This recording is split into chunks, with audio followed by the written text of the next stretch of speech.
në mënyrë më paqësore të mundshme. Dëgjova që parë Gent Prognin, i cili hodhi një ide pasi ishte konsultuar me një pjesë të organizatorëve të kësaj revolte, që do të ketë një mënyrë tjetër të procedimit në protest. A është kjo është një shenjë mirë kjo? Apo është një shenjë? Këto janë tentativa për të mirë organizuar. Unë e kam ditur që po hidhe një ide e tillë, sepse e kam diskutuar edhe vetë me Prognin.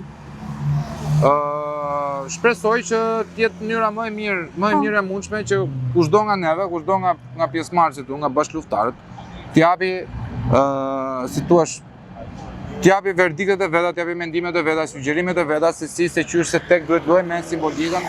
Pra, në thënë thjeshtë dhe shkurtë dhe troç, unë e shoh si një metodë për ta decentralizuar të gjën e grupit mikrofonit, që ne nuk po dëgjohemi, a kupton? Unë mendoj, unë dua ta shoh kështu dhe jam i bindur që asnjëri nga djemt nuk ka qëllime të këqija këtu në këtë protestë, sepse kjo protestë nuk është asnjërit nga neve, është e gjithëve. Në fund ditës. Unë dal për veten time për hallet e mia, ti del për hallet e tua, Igli del për hallet e veta. Domethënë asnjëri nga neve nuk pranon a priori një kryetar. Po, klasin njerëzit të kuptojnë kush është, kush do ndërtohet, çfarë partie do dali.